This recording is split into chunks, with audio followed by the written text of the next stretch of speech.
Agora ficou melhor.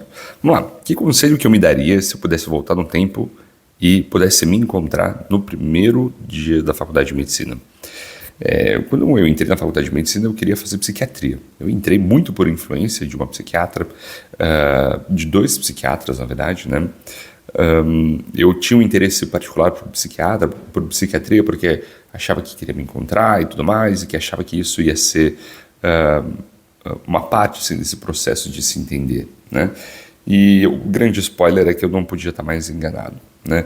E foram algumas lições que me foram fazer vendo a medicina de modo mais realista, que é o que eu gosto sempre de falar, né? De você enxergar a medicina de modo realista.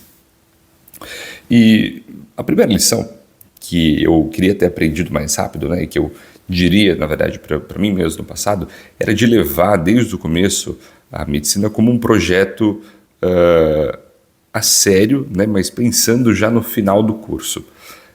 Parece uma bobeira falar isso, parece você querer pular etapas, né? E muita gente vai te dizer para você aproveitar o curso, aproveitar a faculdade, que é o melhor tempo da sua vida, e tudo isso é verdade. Não são verdades mutuamente exclusivas, tá? Você pode curtir, pode sair, pode beber, tudo isso. Eu estou falando da parte acadêmica, da parte profissional, tá? A gente esquece de perceber que no final do curso da medicina, diferente de outras profissões, você ainda vai continuar estudando, você ainda vai ter que fazer um outro curso, provavelmente mais dois outros cursos, se você for uma pessoa que quer se especializar, subespecializar, né? De modo que aí você ainda tem aquela outra barreira, o segundo vestibular, que é a prova de residência, né? E se você não entra no curso já pensando naquilo, não pensando em qual especialidade vai fazer, porque isso aí vai mudar, mas pensando que você vai precisar estudar e ter uma base forte para passar em um segundo concurso que é tão concorrido, ou eu diria que é muito mais concorrido do que o vestibular, eu acho que você dança, né? A gente tende a entrar ali no curso de medicina pensando no momento, tipo, não, eu preciso passar na prova de anatomia, que é o grande terror do primeiro ano, tem as provas de biofísica, aos poucos começa a ter outras matérias ali mais complicadas, né? Mas é importante você pensar que tudo aquilo que você está fazendo vão ser as bases, né, para o seu conhecimento clínico cirúrgico, né? Então você tem que estudar bem, o que eu quero dizer é que você tem que estudar bem desde o primeiro ano, bem mesmo, assim, levar bem a sério, não levar na gaita, né, não tentar meio que passar só, é estudar bem a sério.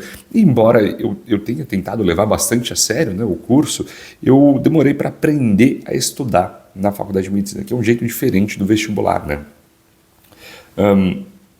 Eu acho que em termos de volume é muito maior, não acho que não tem nem comparação nível de volume e detalhe, mas existem particularidades da faculdade, né? No curso de medicina existem, assim como no vestibular você tem as bancas, pensando bem, não é tão diferente assim. Na faculdade você tem os professores que gostam de cobrar aquilo que eles sempre gostam de provar, de cobrar.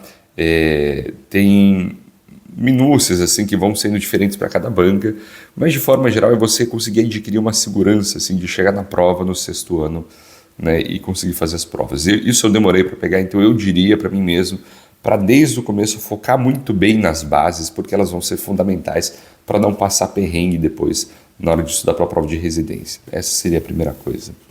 A segunda coisa, eu diria para não ficar tão preocupado em participar de liga acadêmica, em produção científica e tudo mais. Eventualmente eu acabei até me envolvendo num mestrado simultâneo.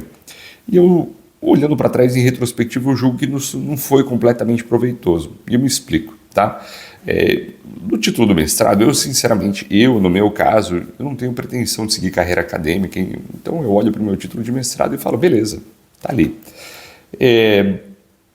Tem gente que acha isso muito bom e tudo, né? Tem desejo de seguir a carreira acadêmica, não é o meu caso.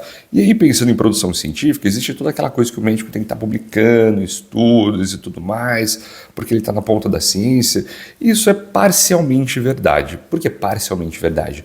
Porque fora da faculdade de medicina, isso interessa muito, a não ser que você vá fazer medicina nos Estados Unidos. Aí é um jogo completamente diferente que eu não vou abordar aqui nesse vídeo. Mas se você vai ficar no Brasil, né, ou se você vai para outros países que não sejam necessariamente os Estados Unidos, esse tipo de coisa conta menos, né? Para não dizer que não conta menos, conta ainda, né? Você tem a avaliação do currículo em algumas bancas, mas conta menos. E aí, Você acaba ficando muito preocupado com participar de liga para fazer produção científica, correndo atrás de professor para cima e para baixo, muitas vezes lambendo o saco de professor para publicar alguma coisa, um artigo que, porra, você nem sabe do que se trata, porque vamos falar a real, até você se formar médico, e até quando você é médico, nos primeiros anos você é um bosta, você não sabe nada, é meio inócuo, assim, meio inútil, né? Parece assim para bater cartão, sabe?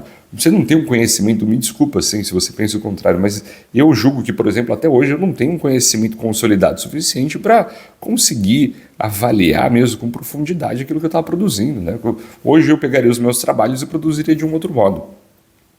E você perdeu o seu tempo valioso ali dentro do curso, que fundamentalmente é para você estar fazendo duas coisas: estudando, de novo, tendo uma base boa, para depois não se fuder com médio curso, não se fuder com estratégia média, não se fuder pagando médio coffee, que é caro, é tempo gasto de você revendo aula, uma aula que você já viu ou já deveria ter visto na faculdade, porque você está ali nos seus delírios de, porra, preciso fazer uma publicação, preciso lamber o saco ali do veterano para ele me deixar entrar na liga, que se fodam essas coisas. Você precisa ter uma base boa, né, e ser um bom médico e passar na residência. Porque se você não passa na residência, o que vai acontecer? Se você pretende fazer residência, claro, né? Mas se você não passa na residência, o que vai acontecer é que você vai se fuder um ano dando plantão, você vai se fuder, às vezes mais de um ano dando plantão, dormindo pouco ou dormindo mal, ganhando ok, né, assim, dentro do que você consegue, porque é isso, né, a carga horária do plantão é pesada. E junto com isso, você ainda tem que conciliar, como eu estava dizendo, outras responsabilidades. Você tem relacionamento, você tem a sua vida familiar, você tem conta para pagar agora, né? De repente você tinha antes, mas foda-se, agora você tem mais, né? E tudo isso junto com o fato de que você precisa muito estudar e muito correr atrás das bases que você perdeu porque você não conseguiu estudar durante a faculdade, porque você estava ali louco para participar de uma liga, louco para participar disso e daquilo, quando na verdade você deveria estar assistindo a porra da aula, estudando e indo bem, né? Essa é a primeira coisa que você tem que fazer. E a segunda coisa é curtir, porque a faculdade também não é só seriedade, é o lugar onde você vai fazer os amigos que você vai levar para a vida inteira, ponto. Os contatos que você faz na faculdade, eu diria que são as coisas mais valiosas da faculdade. Eu não vou falar que são as aulas, os professores são as coisas mais valiosas, os seus amigos. Porque os professores são fundamentalmente as pessoas que vão te ensinar como é que você se comporta. Eu tive a sorte de ter um professor de ortopedia que tinha uma personalidade muito forte e ele, muito sensato, dizia assim que nada do que vocês estão aprendendo aqui, que eu vou te ensinar hoje, é relevante, porque isso aí você abre o livro, você lê, você assiste uma aula aí na internet, você encontra tudo isso que eu vou te falar, eu quero te ensinar a se comportar como médico. Então você vai chegar na hora, você vai se vestir bem, você vai tratar o paciente bem e você vai pensar como médico. Isso é importante. O resto você abre o livro e aprende. O resto você assiste uma aula na internet e aprende. E é verdade, né? Então as coisas que você aprende ali são recursos que você hoje abre um livro, assim você encontra. Agora, conhecer professores bons, aprender como se comportar, aprender a pensar, aprender a falar, aprender a escrever na medicina,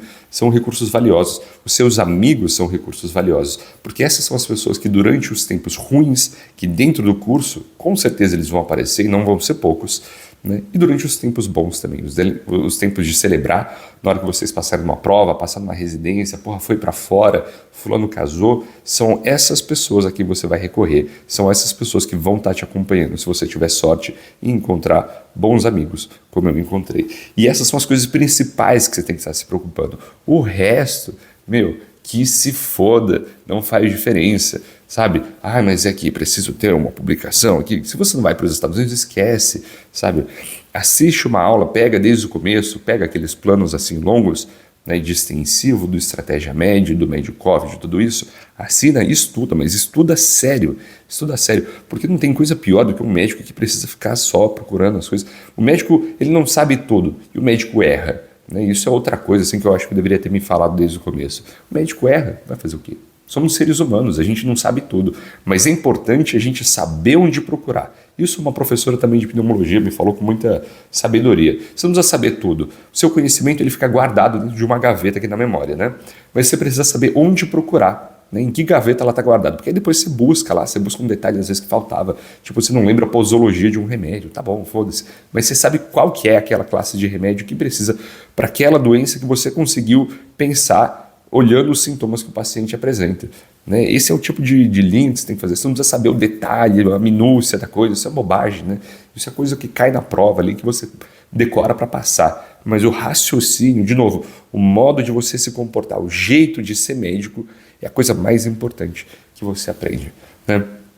E acho que a última coisa assim, que eu deveria também falar desde o começo é não ficar pensando tanto assim que porra de residência você vai fazer, porque hoje em dia existe, eu acho que sempre existiu, sinceramente, não consigo dizer para as profissões anteriores, assim, para as gerações anteriores, mas existe esse delírio muito por conta das redes sociais de você ver ou imaginar como é que é uma profissão médica, né, uma especialidade, e aí você desde o começo você já chega fixado assim, meu Deus, e foi até trend assim de rede social ultimamente, você fazer um antes e depois, né, a pessoa entra querendo uma coisa e sai querendo outra coisa. Então, fulano entrou querendo cardiologia e sai querendo cirurgia. Fulano entra querendo, sei lá, geralmente todo mundo entra querendo neurocirurgia pediátrica intensiva. Tipo, porra, vai se fuder, você não sabe nada ainda, sabe? Se você quer fazer neurocirurgia, é coisa terrível de se fazer. É maravilhoso como especialidade, mas assim, estilo de vida, caralho, velho, completamente... Eu amava, eu amei a cadeira de neurocirurgia, amei o estágio de neurocirurgia, para mim foi o melhor de todos, mas é um estilo de vida que eu não gostaria de levar. Mas você entra no curso já querendo isso, e aí você fica fixado, de repente você já vai atrás de liga de novo, todas essas merdas, né, que não te trazem porra nenhuma e te deixam só fechado numa bolha. A faculdade também tem que ser uma oportunidade para você ter uma experiência de autoconhecimento e também se abrir para novas possibilidades no sentido da sua experiência profissional. E se você faz isso com a mente aberta, você vai perceber que tem muita beleza, muita coisa boa em outras especialidades, uma possibilidade de estilo de vida para o qual você antes não estava aberto, né? Então eu conheço gente, por exemplo, que começou cardiologia e aí terminou querendo radiologia, né? Eu comecei querendo psiquiatria e eu terminei querendo cirurgia. Com um mundo completamente diverso. Mas por quê? Porque eu pensei, não, eu vou tentar experienciar ao máximo isso que a faculdade me dá. Tudo que puder, cara, eu vou poder, eu quero abraçar com o máximo de boa vontade. Então eu diria, se você está no curso, está no meio do curso, no começo do curso, eu te diria isso. Abraça tudo que a faculdade pode te oferecer. Sabe? Não deixa nada passar, não fica com medo, não pense, não vou fazer isso, eu já sei o que eu quero. Você é jovem, você tem que agora aprender, você tem que viver, cara. Né? Vive abraçando o mundo de mão cheia, né? com vontade. Sai, bebe, enche a cara, faz bobagem. Agora é a hora de você fazer isso. Não leva tudo tão a sério. Fora os seus estudos, né? Os seus estudos e a sua conduta como médico, a sua ética, tem que ser sagrado. Nada pode ficar acima disso. Nada, absolutamente nada. Né? Eu acredito firmemente que no instante em que você decidiu fazer medicina, você assinou um contrato divino. Né? Não existe um momento em que você sai na rua. Isso foi uma psiquiatra muito querida, uma amiga muito querida, que foi uma das pessoas que me influenciou a fazer medicina, me disse, eu nunca esqueci. Né? Ela disse, não existe um momento em que eu saio de casa e eu paro de ser médica. Eu não paro de ser médica. Eu acordo, eu sou médica. Eu vou dormir, eu sou médica. Eu estou pensando nos meus pacientes. Né? Não é que agora eu não sou mais, acabou, bateu o meu horário, 6 horas da tarde, já deu, vou voltar para casa. Você volta para casa, mas você é médico. Aconteceu uma intercorrência na rua, você é médico. Você não tem só um dever cívico, que tem, né? Mas você tem um dever moral de atender aquela pessoa. Você está num avião, passou alguém mal, você tem um dever cívico de ir, você tem um dever moral de ir. É uma responsabilidade sua. E é por isso que no eixo central de tudo isso tem que estar os seus estudos, tem que estar a sua ética, a sua conduta, a sua moral como médico, né? A sua maneira, a sua postura de agir tem que estar sempre no meio disso tudo. Você não pode vender isso por nada. Não pode vender por Ozempic, não pode vender por testosterona injetável, por procedimento estético. Né? Desde que a sua conduta seja cristalina, né? O resto, meu amigo, abraça e vive o máximo que você puder. Seriam esses os conselhos que eu daria para mim, se eu pudesse voltar atrás e conversar comigo mesmo no primeiro ano. Espero que tenha sido útil. Se você já se formou, eu acho que é uma coisa legal da gente refletir olhando para trás. Se você está no meio do curso, ainda dá tempo, cara. Vive com vontade, abraça esse curso maravilhoso que é a medicina.